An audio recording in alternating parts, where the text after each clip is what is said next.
Okay, hello everyone. It's 7 o'clock, and this is the Web Yeshiva, and I'm Stuart Fishman, and we're completing our discussion on the question of fasting on Shabbat. And we saw last week that there are various opinions early on, like in the Talmud Yerushalmi, for example, and even in that Shabbat. Then Yeshaya Navi says, "Kvatla Shabbat Oneg." Shabbat is a day of delight. Let's say someone doesn't think that eating is delightful. So we saw if someone doesn't feel good, they certainly don't have to eat on Shabbat if it's going to make them sick. The question that some people raised, we saw this in the early Ashkenazi Rishonim, that if someone finds davening and learning Torah to be spiritually delightful, and that spiritual delight brings this person more pleasure than eating and drinking, there was an opinion that indeed then this person should engage in what he or she finds delightful. Eat, instead of eating and drinking and having a nice Shabbat meal, learn Torah all day. But the Rav Yahu supported this opinion early on, eventually retracted that ruling and said, no, Yeshaya Navi says, Shabbat Oneg, and fasting is not an Oneg. It's not, you may think it's spiritually rewarding and fulfilling, and you're probably telling the truth, but the word Oneg means delight. And the word has a simple meaning. We cannot ignore that simple meaning. So you eat. So eat a little less and learn a little more Torah. But the idea of fasting is totally rejected. The only exception we find in the Shulchan Aruch to the idea of fasting on Shabbat is you fast because of a bad dream. If Friday night you have a dream that really, really bothers you, and you take that dream very, very seriously, then the antidote, so to speak, that which will neutralize the dream would be a fast.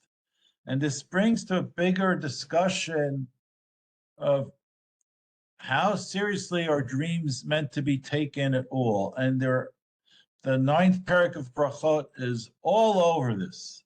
Some rabbis we'll see the opinions. Some rabbis totally ignored dreams, and some people took dreams very, very seriously. And that's mostly for personal purposes. It's just like a message.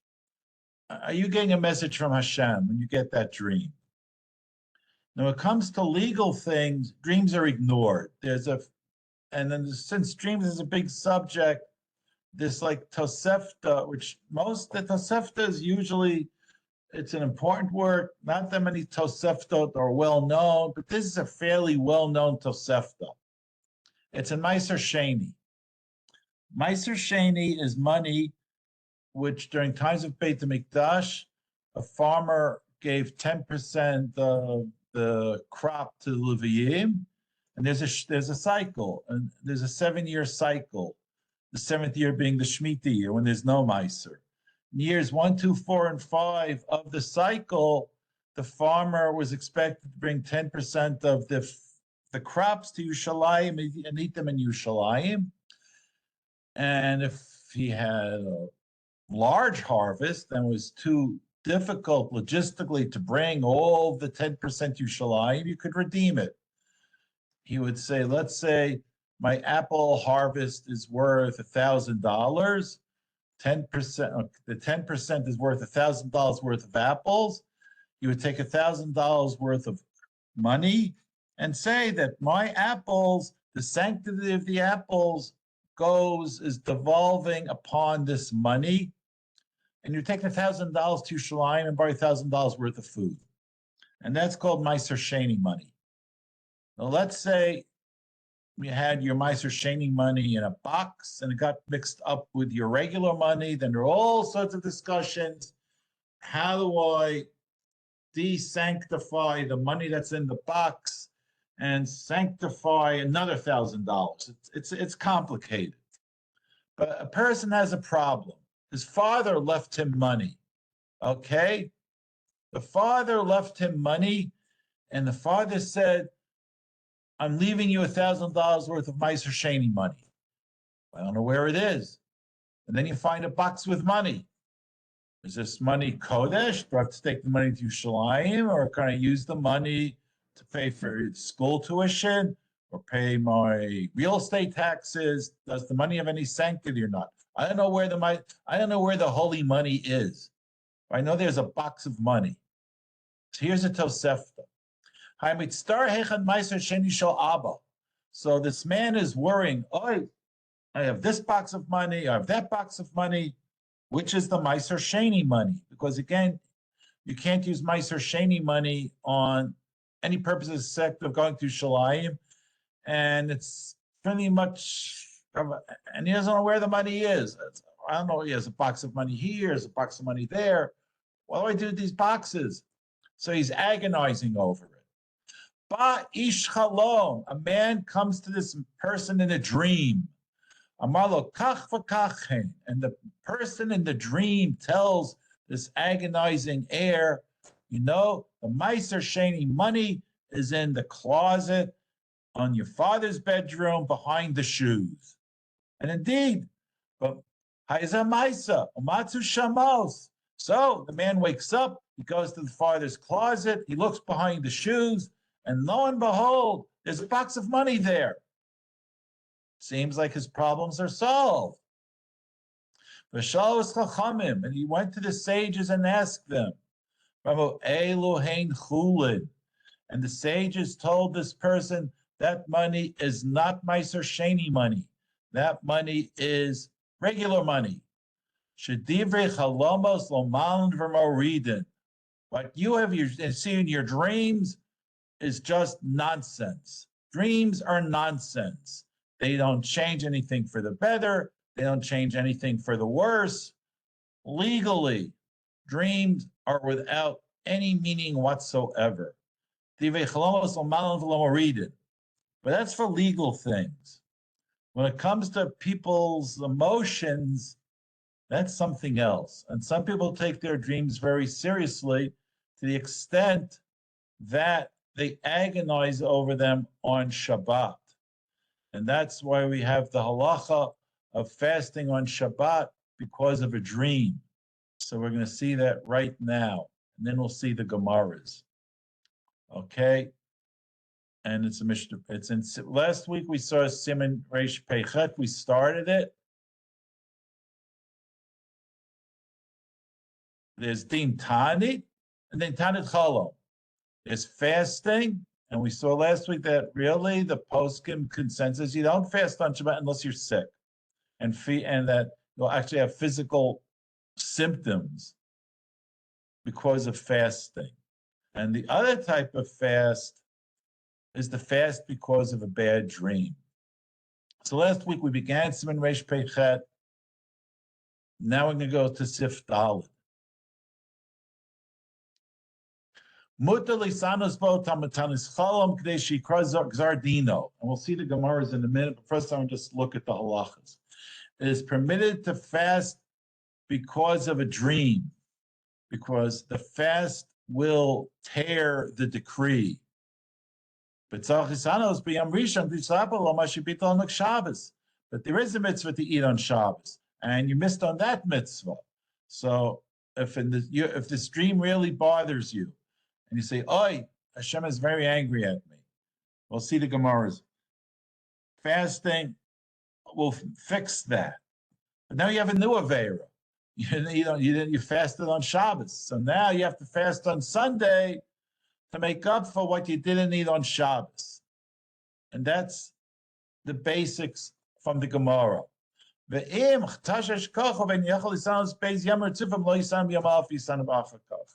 And if you're feeble and you can't fast 2 consecutive days, then you don't have to fast on Sunday. fast on another day. And there are other ideas.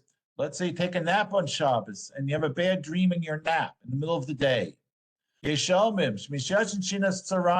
a nap on Shabbos and you wake up at 4 o'clock. Oh, you have a terrible dream. It bothers you. You fast the rest of that Shabbos day. You fast and for the rest of until the night, until midnight. Because let's say you have half the day and half the night. It gives you 12 hours. It's all day fast, 6 hours, 6 hours. Then you make Havdalah when you fast, when you 6 hour and the midnight passes. Call Yom Shabbos. And then you finish fasting on Sunday. When do you fast? We try to limit this fasting because of dreams. He quotes an opinion. You only fast if you have the dream 3 times. And they don't say these days you should never fast on Shabbos because of a dream. And we don't know what's a, and with the Gemarah in Brachos is full of dream interpretations. We don't know how to really interpret a dream.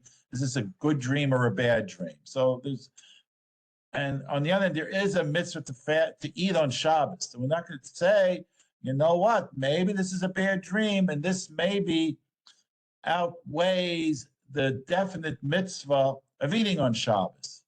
So don't fast on Shabbos because of a dream.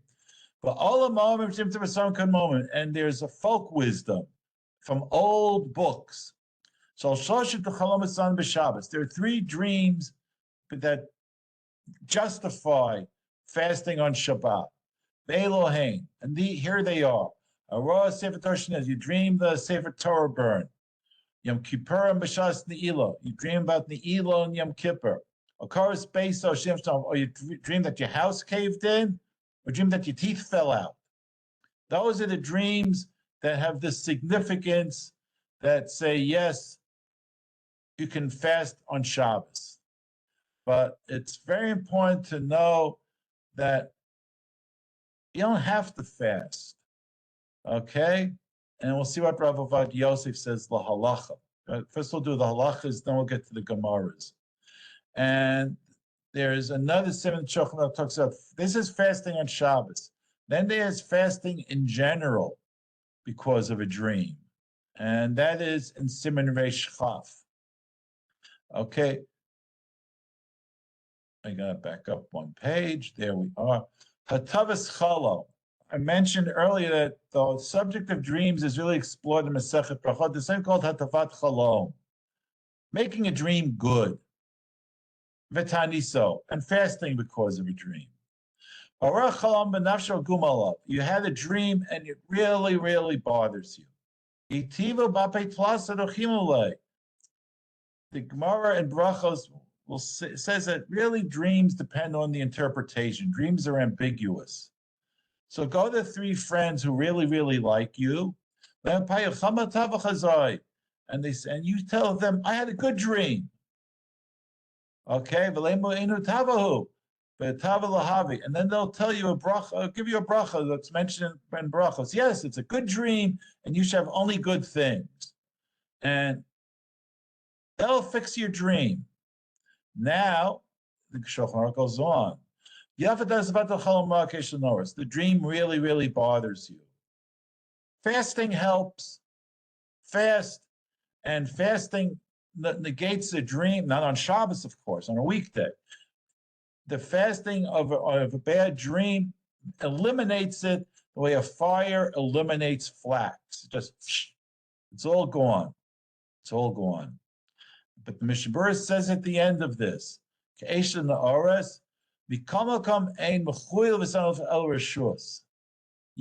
after the dream. Right after the dream. We'll get to the Gemarah. Yes, precise, right after the dream. That's why you're fasting on Shabbos. You dreamt on Friday night, Shabbos morning you fast. But you have to fast. Mishnah Berurah paskins, you don't have to fast. You don't have to fast. And actually, there are 2 opinions in the Rishonim about this. Yes, you can do it. Hatavat chalom you can do on Shabbat. Yes, it's better than fasting. Fasting is like the emergency exit from a dream. We try not to fast. Do hatavat chalom on Shabbat. Yes. Okay. Now,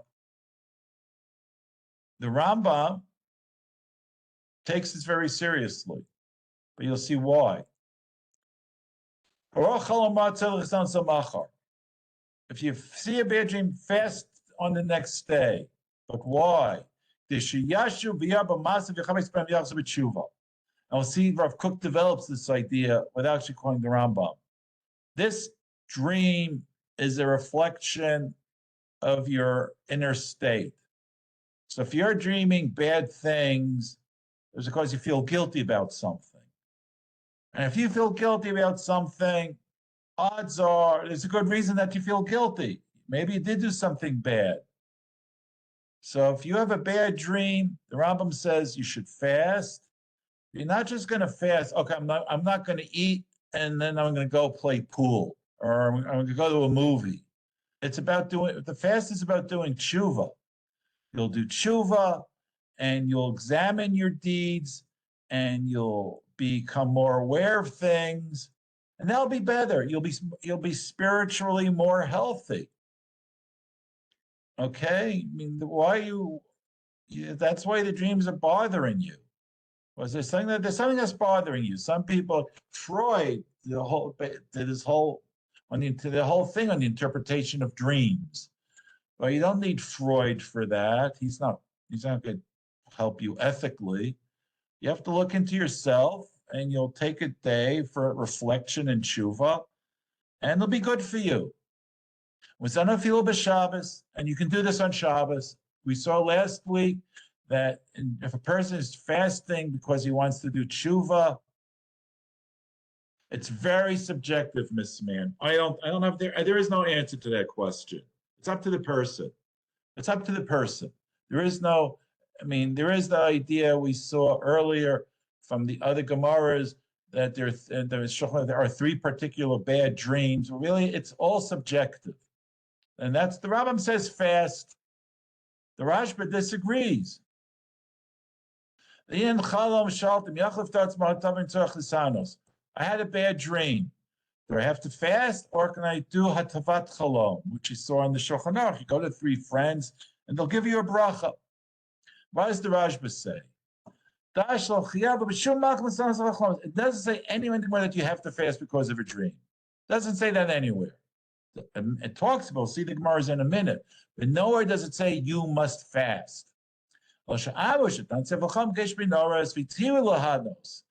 not that you have to fast, but if the dream really, really bothers you, they have a suggestion. You know what?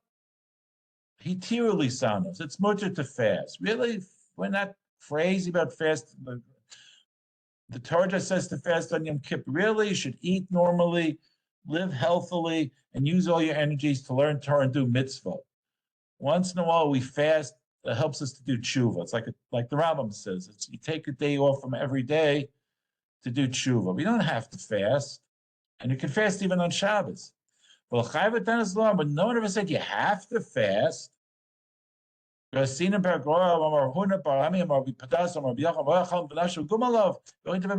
a bad dream and it really bothers you. Go to three friends and they'll give you a bracha. They'll say, no, it's a good dream, because every dream is ambiguous. All right. They'll say, you know what? There's a good, we can give this a positive spin. And anyway, they just give you a bracha. And Shmuel will see this in a minute. The Mara Shmuel, he would have bad dreams. You would quote the pasuk, dreams are nonsense, like we saw in Taina and Tosefta. It's a pasuk in Zechariah. Dreams are nonsense. When he had the same idea when he had a good dream, he didn't take his dream seriously. But if you do take a dream seriously and it really, really bothers you, the Gemarah says you can fast. All right, that's like the overview. Any questions? I do. I have a lot of questions. Actually, it's so funny you bring it up because the last 2 nights I had dreams that were, I don't know, one of these kinds of dreams. So I wanted to, like, I can't give it a good interpretation for myself. And so if I do that, is that cool? And then if I talk to other people, would I say, I feel like not to say I had a bad dream, but I had a dream that was this. Yeah, that's hatavat chalom, And and I they'll can do give it, you a bracha. That's a good dream. but I can do it can I do it to myself? Because really, Yes, Gemarah Shmuel did it for himself. okay. Well, Shmuel just said, "Chalmot shavi the Beirut," and we'll see the Gemara in a minute. Shmuel just didn't take dreams seriously, and we'll see what Rav Kook says. Like, who should take their dream? I take it seriously, and I don't have readily available like 3 people that I know for sure will be smart enough to give it a good interpretation. No, they don't have to give you an interpretation. They just give you, there's a formula. Okay. It's the formula. It's a good dream. Go to 3 franc here. Okay, well, let's go back since, okay, we can do Mr. Brewer. Mute myself. It's terrible noise outside. What? There's a terrible noise outside. Can I mute myself? Yes, mute yourself. Okay, this is it. So you got it's there in Mishnah Berurah, and you have a dream that bothers you. Just say in front of 3 people, and they'll tell you it's a good dream. You should have good things. And here's the Mishnah Berurah. Okay, and it bothers you. The dream bothers you. Even though it's not overtly negative. It's not like you had a dream that your house burned down. It's like you had a dream. It's just bothering you. Okay. Okay. Even if you want to fast, do the Tavas Cholam anyway. But the mitzvah. Okay, I'm getting noise. I'm going to have to mute everybody. Okay, if you have any questions, just type. Okay, mute all. Mute. There we go, mute. Okay, you do it in the morning. Okay, and then they should say, go enjoy your meal. And think about the dream while they're giving you this bracha.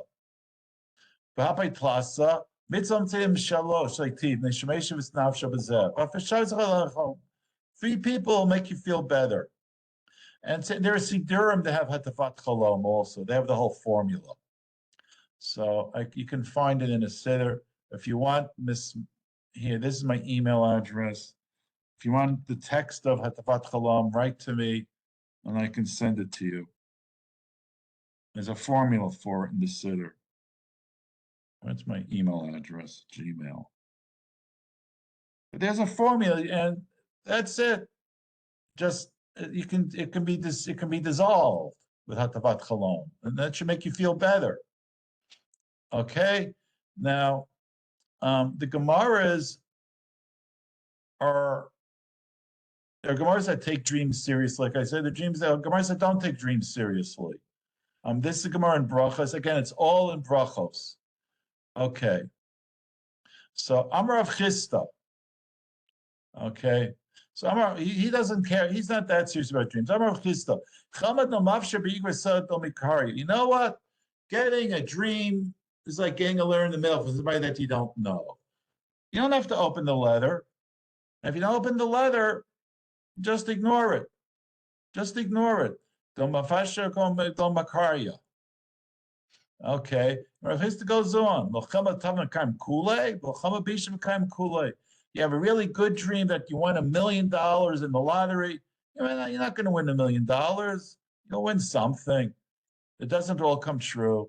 And bad dreams are really, really bad. All the bad stuff doesn't really happen. You had a bad dream. So you think, oh, Hashem is angry at me. I'm going to be punished. No, your punishment is that you feel bad. The fact that you feel bad, that's your punishment.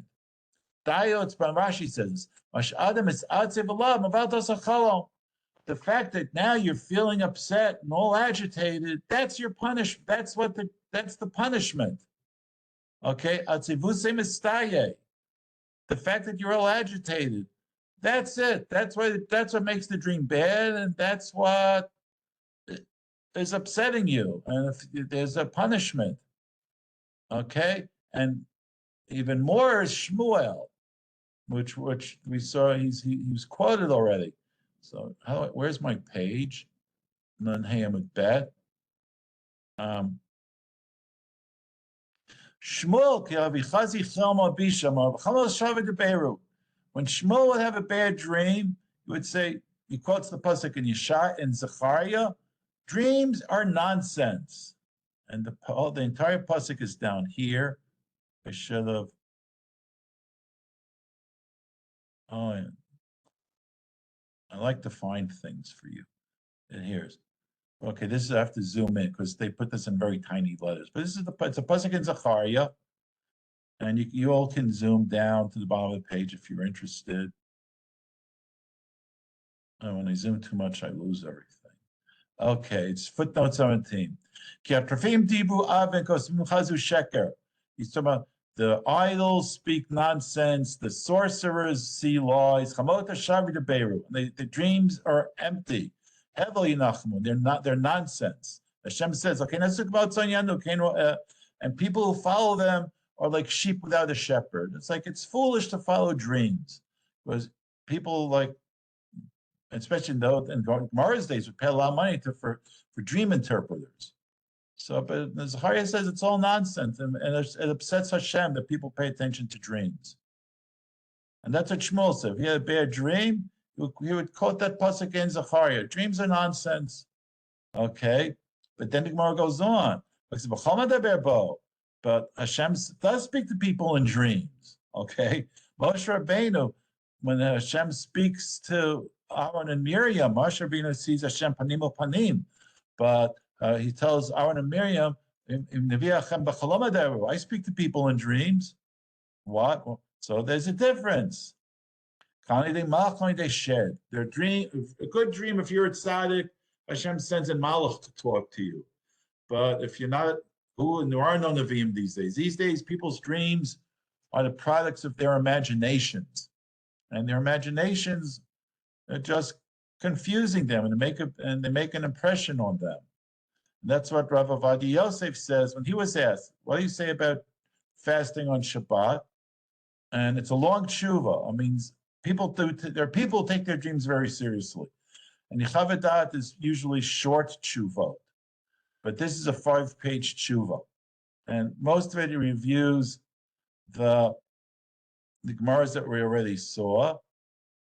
And he mentions from Kaf HaChaim. Kaf HaChaim was a great Makubal or a sefer on halacha. And he mentions a story. B'shem Agon Rabbi Eliyahu Kohen Tamari. He would give advice to people that bad dream on Shabbat. Don't fast on Shabbat. Enjoy yourself, eat and drink. But don't talk nonsense. You could have say Tehillim, say Tehillim, learn Torah.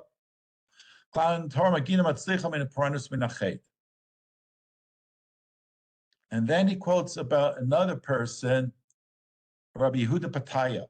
Rabbi Yehuda Pataya was a great Makubal, and he's buried in Har Zaitim.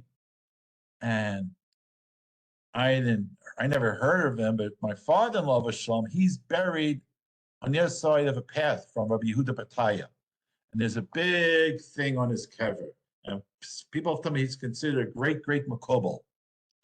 And this is what he had to say about dreams, Rabbi Yehuda Pataya. They're shadim.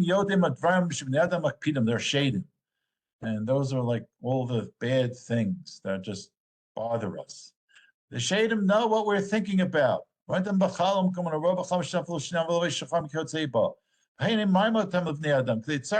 want to make us miserable. And that's like the Rambam says. If you have a bad dream, something's making you miserable. So for the Rambam, if something's making you miserable and you think about it rationally, during a fast, you'll do tshuva. And once you do tshuva, you'll feel better and you'll be freed of whatever. You'll realize, oh, that's what's bothering me. Okay, but not everybody's like the Rambam. But it's self-destructive behavior. And you have self-destructive urges. They want you to fast and be miserable. You're trapped in it. That's why people go to psychiatrists and psychologists. All right, but Rabbi Yehuda Mataya says, don't save your money. Don't have to go to a psychiatrist. Don't have to go to a psychologist. Don't worry. Just don't worry about these things. And just put the dream aside, and you'll have a bracha. But if you really think about the dreams, you have to go to a chacham who's a baki who understands dreams, and he understands what's a true dream, what's a nonsensical dream. If you can find someone like that, because really there are people do suffer from self-destructive obsessions, and the shade and then the shed is happy. Oh, he's making himself miserable. I did my job. So really, just avoid it. Okay? What should you be doing? Like Gemarah in Brachos, if you learn Torah, and that's what's occupying your mind, you're not going to have any bad dreams because you're thinking about positive, good things. And so Rav Avad Yosef concludes about Shabbat. If you had a bad dream Friday night, don't fast on Shabbat. If it's one of the three dreams that are mentioned in Shulchan Aruch.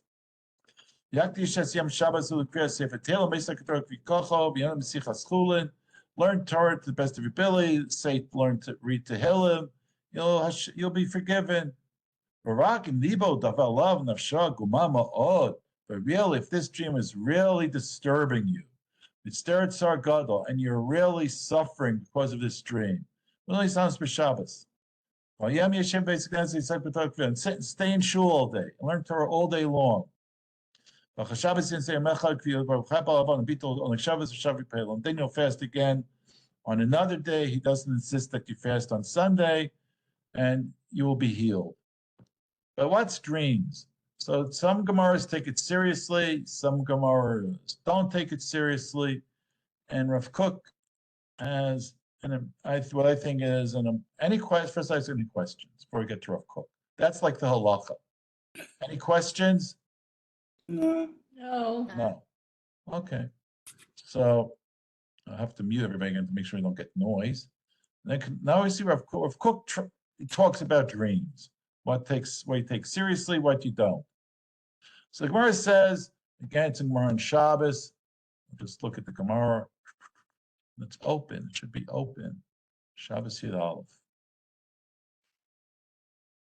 Where'd you go? Where'd you go? Where'd you go? Shabbat. Where's Shabbat?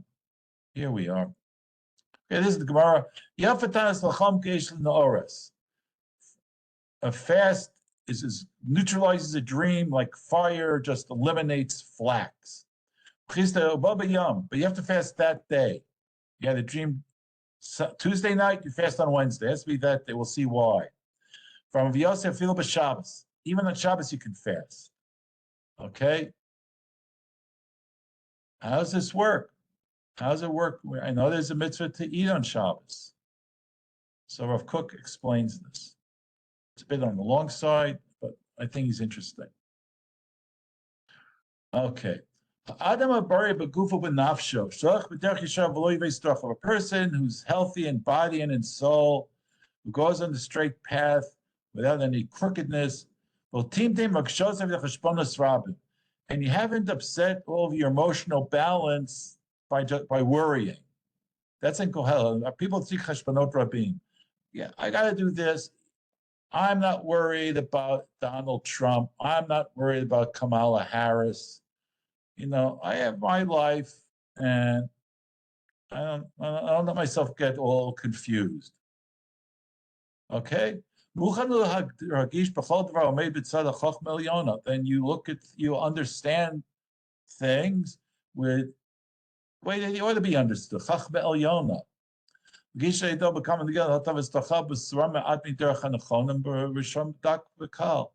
And you won't be confused intellectually, you won't be confused ethically, and when something happens to take you away from the straight path, you'll be immediately aware of it.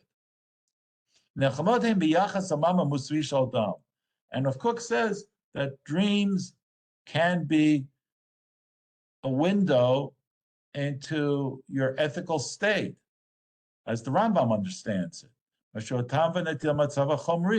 Okay, what you're getting a little bit too worried about things that are just pertain to the physical world. A person whose nature is whole, you'll be aware of things that can improve you. Just like you're aware of things that are bad for you. For example, if you swallow something and goes down your windpipe, you'll cough, and you'll cough it out, right? Although if it would get into your lungs, Khalila, it'd be much worse. So we cough. It's not pleasant, but coughing is a protective mechanism. This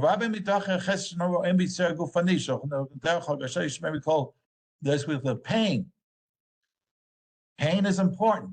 If you touch a hot frying pan, it burns your finger and you pull your hand away, it stops you from getting a 3rd-degree burn. It'd be very bad if heat didn't cause pain. We'd be in a very bad way, Khalila. Our bodies are we have senses to protect us. And if you're aware of these things, you'll avoid harm. Okay, but let's say a person is stubborn and you have an internal ethical balance and you're ignoring your internal ethical balance. And you're not paying attention to what your Yetzer Tov is trying to tell you. Things will just get worse for this person. Hashem, and this is very important, Hashem doesn't punish out of spite. Hashem sends punishments to get our attention, to keep us from being worse. Paro eventually was so bad, Hashem hardened his heart. And all the makot did it. The last makot didn't change his behavior because this privilege of doing tshuva, he never wanted to do tshuva. So Hashem took it away from him. For most of us, when bad things happen, ultimately we should be doing what the Rambam calls a self-examination. So things, if you ignore things, just get worse and worse. And eventually a person's like really just in a bad way. A person's not just thinking about doing bad things, he does bad things. And it'll just lead to his spiritual destruction. So Hashem sends dreams. This is how the Rambam looks at it. Based on a person's this spiritual descent, that's how his dreams are. People who have bad ideas to do bad, they're going to have bad dreams. And those are supposed to get your attention. Okay? And that's why the Gemarah takes these dreams seriously. Because if you're having a bad dream, for certain people, it's a message. Because you're thinking about bad things. And then if you do it like the Rambam says, oh, that's a message. I'm aware of these dreams. It must mean that I need to do tshuva. Then you hit the target. So, Rav Kook says that according to this idea in the Gemarah, the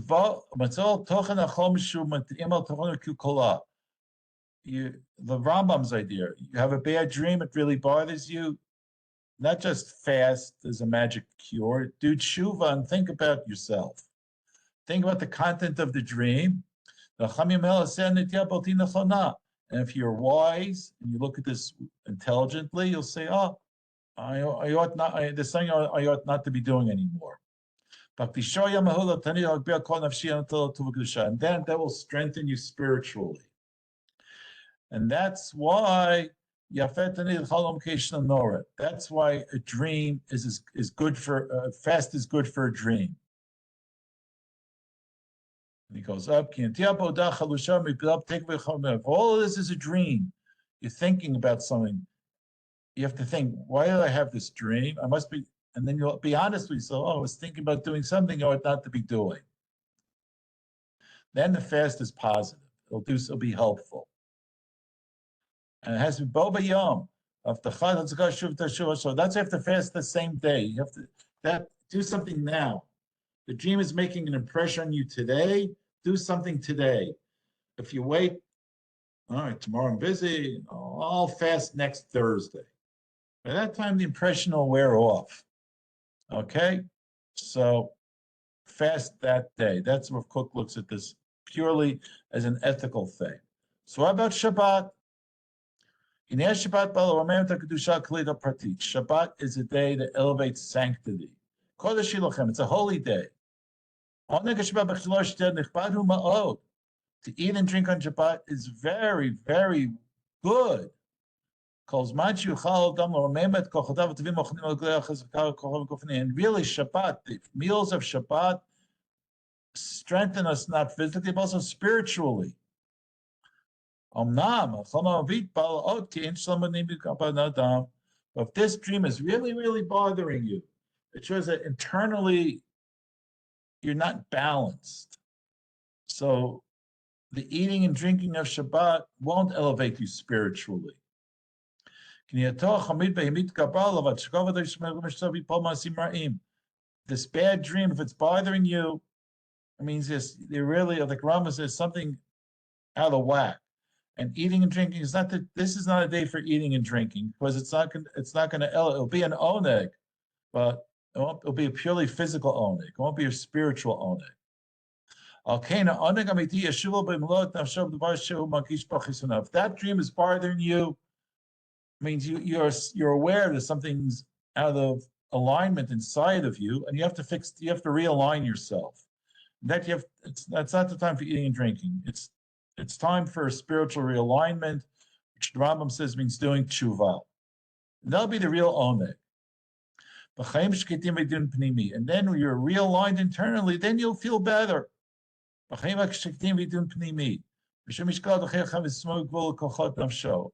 how Rav Kook understands this. And what can I say in general? If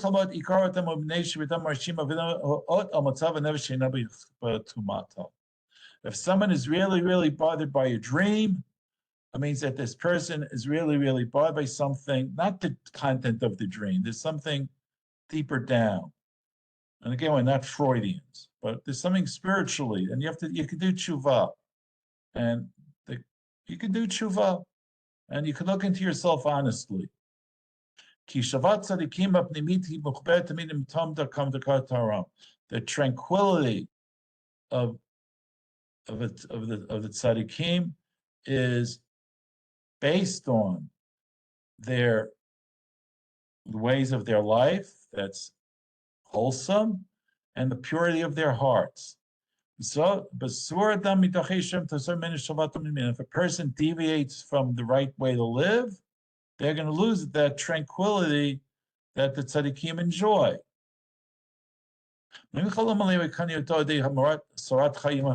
Yes, if a person is internally just distracted, of course, you can involve yourself more and more and more in the activities of the secular world. Yes, you can go to the movies, you can go drink, right? You drink yourself into some sort of state of tranquility. You'll just ignore this state. Okay? You can do that by day. You can go drink, go eat, go to the movies. What happens at night when you're all by yourself? But that's when you have bad dreams. During the day, we can distract ourselves. During the day, there are so many things that we can pay attention to and busy ourselves with. We won't pay attention to our how we're living our lives. And that's when you have your bad dream. The dreams reflect your internal state. A person that lives rightly, you can be sure. And you don't have to be afraid of bad dreams. You won't have the dream, you won't have any bad dreams disturbing you. But people who are living a life of a bad life, then their dreams torment them and they will be alarmed by their dreams. And that's the first thing Rav Kook says about dreams. And that's how he explains this whole subject. Any questions?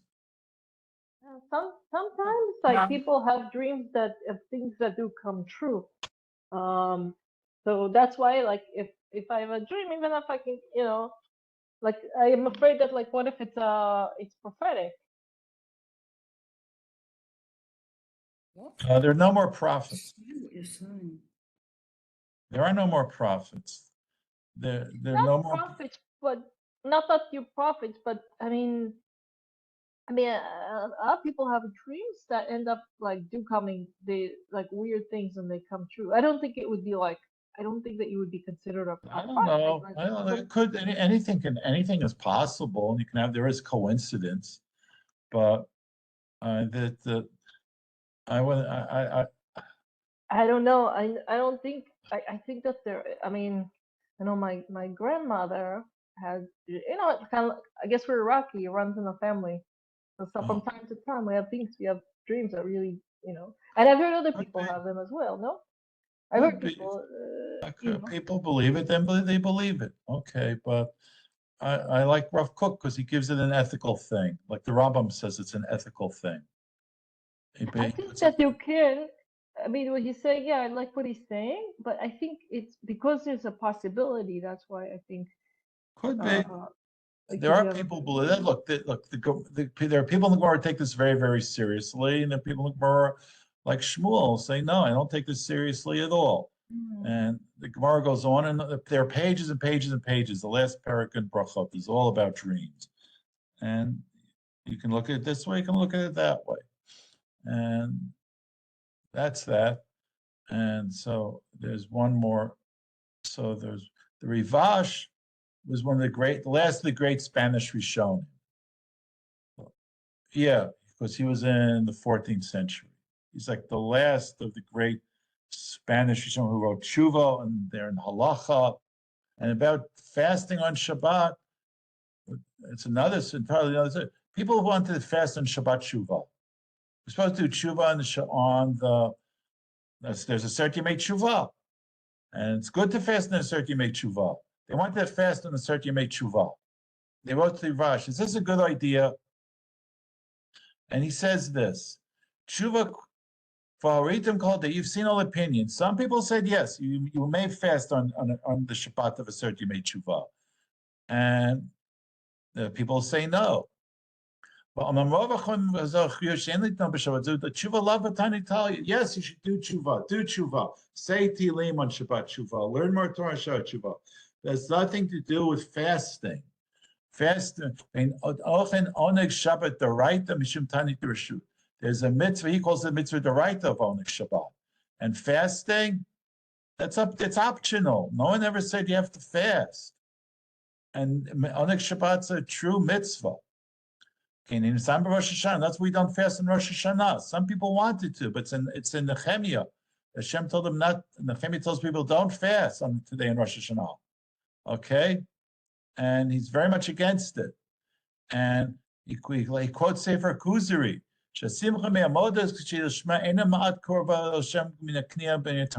People equate spirituality with fasting and asceticism. But the Kuzari says the joy that we have on a Chag, that's just brings us close, can be just as close to Hashem as can fasting. Now, what about bad dreams? Again, there's the Gemarah, and we'll just look at the Gemarah again. Ribash quotes it. We should see it again. Here it is, bottom of the page. Dum, dum, dum, dum, dum, dum, dum.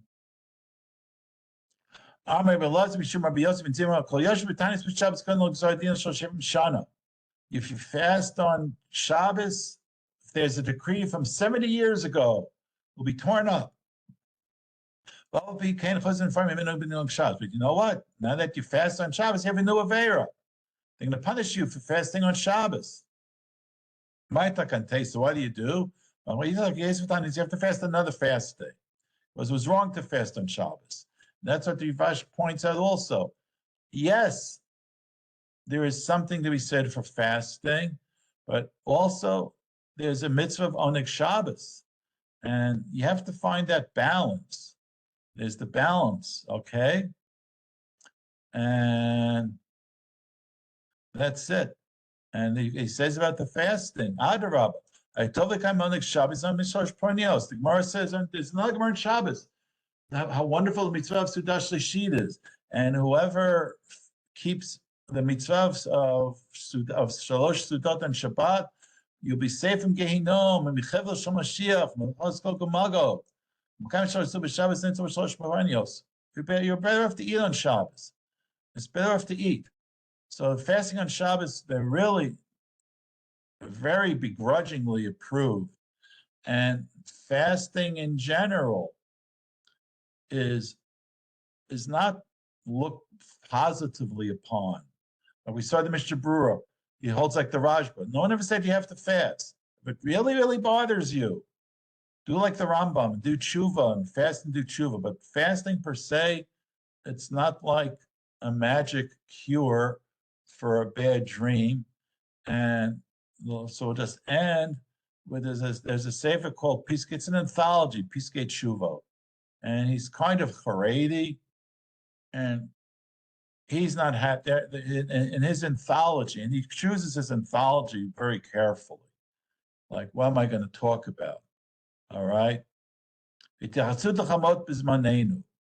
do poskim in our time relate to dreams?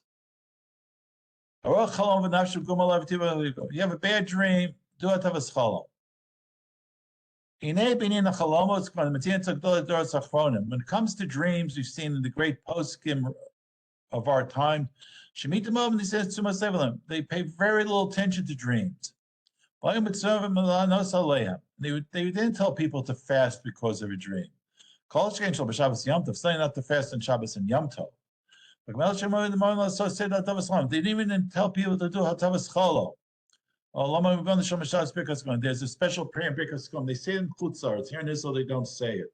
But in Chutz La'aretz, you might remember on Yom Tov, in the Birkas Kohanim, there was the Kohanim would like chant between the three brachos, and in the Machzor, there was a very long prayer about dreams. Tamadavar, why are they not paying so much attention to dreams? If you had a bad dream after a fast day, well, you had a bad dream because you're cranky from fasting. You have other troubles in your life, they worry you, then don't pay attention to the dream. If something else is troubling you, that's why you, like Rav Kook says, if you're really like a tzaddik and your work and your life is well balanced, then a bad dream just means, there's something bothering you. Pay attention to what's bothering you and readjust your life. That's what dreams are. Let's say you have a toothache, and then you had a dream that your teeth fell out. Well, that's why you've dreamt about the teeth. These days, now we're getting close to Yom Kippur. People are getting worried about Yantiv, where we're going to sit, or about our meals. Hopefully, we're worrying about doing tshuva. So if you're thinking about Yom Kippur a lot, that's what you're thinking about Yom Kippur. If you're sick, you'll have a bad dream because something hurts. Your dreams can be used traced back to your thoughts, which is a Gemarah in Barachos. So, and he goes on. He has a little editorial. Asher al Kain, this being the case, we'll end with his little editorial. These days, urban life is very different from the life of the people in the times of the Gemarah, which was very rural, pre-industrial. People lived in villages and small towns. People didn't hear the news. My father loved Shalom. He lived in a town called Dombrova, Tarnovsk, Poland. He learned in a yeshiva called Shabbat.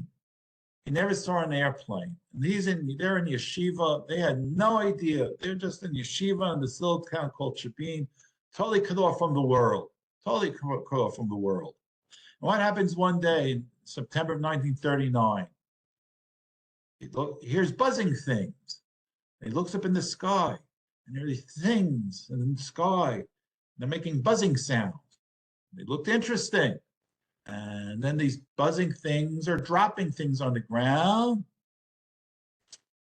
The whole town blows up. And that's the first time he ever saw an airplane. He didn't know. He had no idea about World War II, nothing. All he knows is that there are things in the sky that I just got to get out of here. And Baruch Hashem, he survived. But people didn't know about the news. And they weren't bothered by the news. They weren't bothered by current events. These days there's internet and newspapers, and everybody all over the world knows what's going on in the world, and the newspapers are just full of bad news.